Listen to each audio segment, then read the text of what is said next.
ये हम लोग का एक तरह से ख़ानदानी पेशा। हमारे दादा हकीम सैयद एहसान अहमद वो हकीम थे, यूनानी प्रैक्टिस करते थे। वो देहात में वहाँ हमारा जहाँ आबाई मकान मोहसिनपुर गंगौरा, जो कि अभी नालंदा डिस्ट्रिक्ट में पड़ता है, चंडी थाना में, वहीं थे।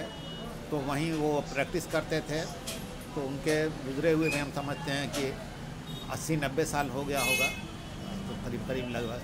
तो उसके बाद हमारे वालिद ने अपनी शुरुआती तालीम मुकम्मल की बिहार शरीफ में।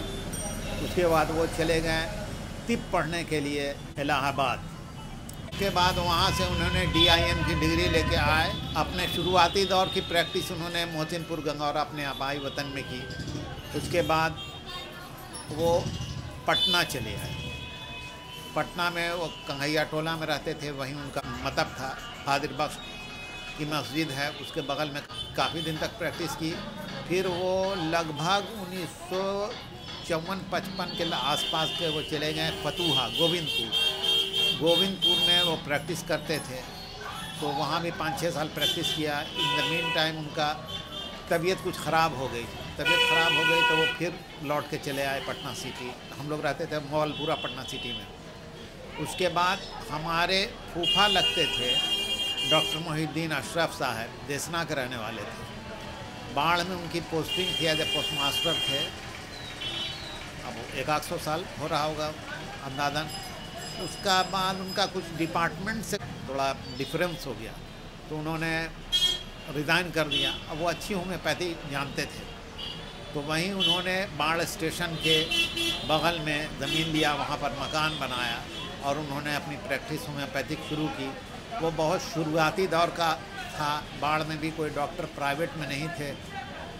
एक डॉक्टर जो डॉक्टर मोहिउद्दीन साहब, जो कि डॉक्टर पोस्ट मास्टर साहब के नाम से मशहूर थे, वो थे। और एक और डॉक्टर अब्दुल शकूर साहब LMP थे, वगैरह के रहने वाले, वो एलोपैथिक में थे। डॉक्टर मोहिउद्दीन अशरफ साहब बहुत अच्छी होम्योपैथिक जानते थे। तो यहाँ उसका खूब बहुत प्रैक्टिस चली। काफ़ी उन्होंने नाम कमाया पूरे सब डिवीज़न में, ख़ास के स्किन में और छोटे बच्चों के इलाज में बहुत ही ये थे। 1956 में इंतकाल हो गया। उनके बेटे थे कमर साहब, तो उस वक्त पढ़ते थे, वो संभालते थे। हमारे वालिद उस वक्त पटना ही में थे, तो उन्होंने कहा कि मामू जान आप चले आइए, यहाँ ये खाली है। तो उसके बाद हमारे फादर 1957 वगैरह में लगा यहाँ चले आए। 57 चले आए 1957 में, तो यहीं थे।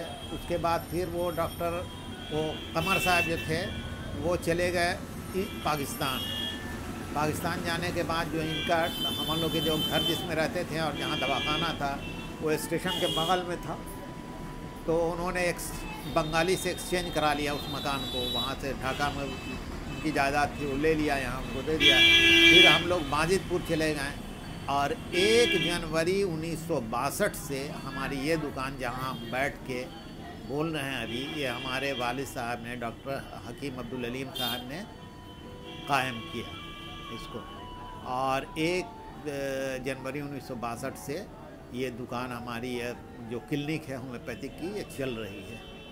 हमारे वालिद साहब के इंतकाल के बाद हमारे अन्य भाई, तो हमारे डॉक्टर अकील साहब, वो इसको चला रहे थे और काफ़ी दिनों तक उन्होंने चलाया। 2011 में या 10 में के करीब उनकी सर्विस हो गई, तो वो चले गए।